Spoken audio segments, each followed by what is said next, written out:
اعوذ باللہ من الشیطان الرجیم بسم اللہ الرحمن الرحیم۔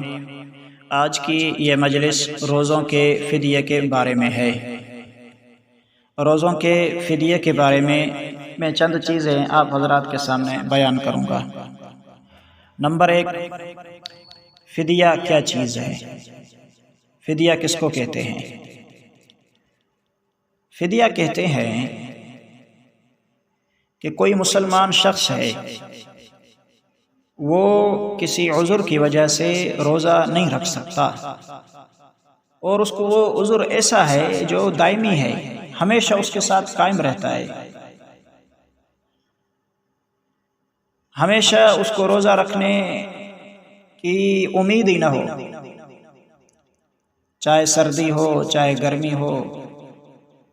نہ قضا رکھ سکتا ہو نہ ادا کر سکتا ہو، تو اب ایسے شخص کے بارے میں حکم یہ ہے کہ وہ ایک روزے کے بدلے میں ایک فدیہ دے دے۔ اب یہ کون کون لوگ ہیں، میں آپ حضرات کے سامنے کچھ بیان کر دوں گا تاکہ وضاحت سامنے ہو جائے۔ اب ایک ایسا بوڑھا شخص ہے مثلا جس کی عمر مثلا 70 سال ہوتی ہے، 80 سال ہوتی ہے، یا 60 سال ہوتی ہے، 50 سال ہوتی ہے، مطلب ہے کہ وہ ایک ایسا بوڑھا ہے جو اس کے بڑھاپے میں دن بدن اضافہ ہو رہا ہے، وہ روزہ نہیں رکھ سکتا۔ مثلا اگر روزہ رکھے تو اس کو کمزوری لاحق ہو جائے، روزہ توڑ دے، روزہ رکھنے کی طاقت ہی نہ ہو، دن بدن اس کے کمزوری میں اضافہ ہو رہا ہو، نہ سردی میں روزہ رکھ سکتا ہو نہ گرمی میں روزہ رکھ سکتا ہو، تو اب ایسا بوڑھا شخص ایک روزے کے بدلے میں ایک فدیہ دے دے۔ اور ایسے ہی ایک ایسا بیمار شخص ہے مثلا جس کی بیماری ایسی بیماری ہو جو ہمیشہ اس کے ساتھ لاحق ہے، اب اگر روزہ رکھ رہا ہے تو اس کی بیماری میں اضافہ ہو رہا ہے، اس کی صحت کو نقصان ہو رہا ہے، اور کبھی بھی تندرست اور صحت مند ہونے کی امید ہی نہ ہو، نہ رمضان کے روزوں کو ادا کر سکتا ہو، نہ قضا کر سکتا ہو، نہ سردی میں نہ گرمی میں، تو یہ بھی شخص جو ہے ایک روزہ کے بدلے میں ایک فدیہ دے دے۔ تو سمجھ میں آ گئی بات؟ ایسا بیمار نہ ہو کہ تھوڑا سا سر میں درد ہو روزہ نہیں رکھا، ٹانگ میں درد ہے روزہ نہیں رکھا، پھر بعد میں آ کے پوچھ لیتے ہیں حضرت میں اس کا فدیہ دے سکتا ہوں۔ یاد رکھیے کہ ایسا عذر ہو جو عارضی عذر ہے، دائمی نہیں ہے، مطلب ہے کہ ابھی تھوڑا سا سر میں درد ہے، ابھی بخار ہے جس کی وجہ سے آپ روزہ نہیں رکھ سکتے، بعد میں آپ روزہ رکھ سکتے ہیں، آپ کو طاقت ہے،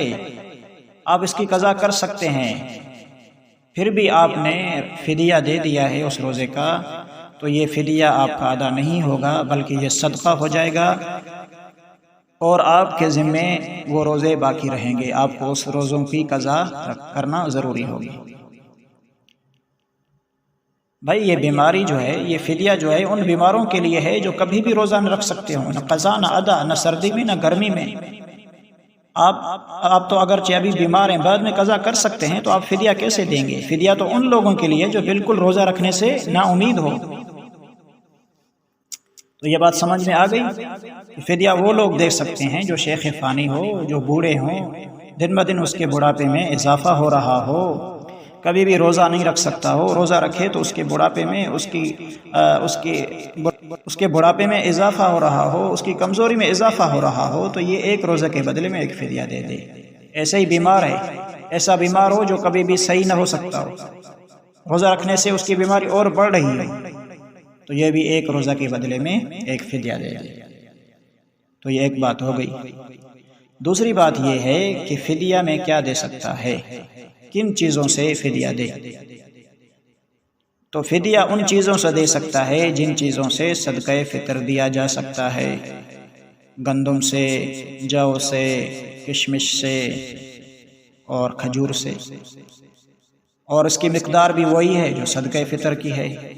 یعنی 1.25 کلو گندم، 3.5 کلو جو، 3.5 کلو کشمش، 3.5 کلو کھجور۔ اب ایک روزے کا فدیہ 2.25 کلو گندم ہے، یعنی اگر احتیاط کے ساتھ 2 کلو شمار کر لیے جائیں تو مثلا کسی شخص نے، کسی بوڑھے نے، کسی بیمار نے 30 روزے نہیں رکھے تو 60 کلو گندم کسی فقیر کو دے دے، جو زکوٰۃ کا مستحق ہو، جو محتاج ہو، اس کو دے دے۔ یا اگر صاحب ثروت روزہ نہ رکھنے والا تو 3.5 کلو جو کی قیمت لگا کے، 3.5 کلو کشمش کی قیمت لگا کے، ایک روزے کا فدیے کی 3.5 کلو جو کی قیمت لگائے، 3.5 کلو کشمش کی قیمت لگائے، یا 3.5 کلو کھجور کی قیمت لگائے، تو اس کو ضرب دے دے 30 کے ساتھ، جتنا بن رہا ہو، جتنے پیسے بن رہے ہوں وہ کسی غریب کو دے دے۔ تو خلاصہ یہ ہے کہ ایک روزے کا فدیہ صدقہ فطر کے مقدار ہے، یعنی صدقہ فطر میں 2.25 کلو گندم ہے تو ایک روزے کا فدیہ 2.25 کلو گندم ہے، احتیاطاً 2 کلو کر لیے جائیں۔ اور یہ کس کو دے دیں؟ جو زکوٰۃ کا کیا ہو مستحق ہو، اس کو یہ فدیہ دے سکتے ہیں۔ یعنی جس کے پاس جو ہے ضرورت سے زائد 52.5 تولہ چاندی کی قیمت، یا چاندی کی قیمت تک نصاب نہ ہو، تو اس کو یہ فدیہ دے سکتے ہیں۔ پھر یہ اس کے آپ فدیہ جو ہے اپنے والد کو نہیں دے سکتے، اپنے دادا کو نہیں دے سکتے، اپنے نانا کو نہیں دے سکتے، اپنی نانی کو نہیں دے سکتے، اپنی دادی کو بھی نہیں دے سکتے، ایسے ہی اپنے بیٹے کو نہیں دے سکتے، اپنی بیٹی کو، اپنے پوتے کو، اپنی پوتی کو، اپنے نواسے کو، اپنی نواسی کو، اپنی بیوی کو بھی نہیں دے سکتے۔ اپنے بھائی کو دے سکتے ہیں، اپنی بہن کو دے سکتے ہیں، یعنی کوئی غریب شخص ہے جو ان کو آپ دے سکتے ہیں زکوٰۃ کا مستحق۔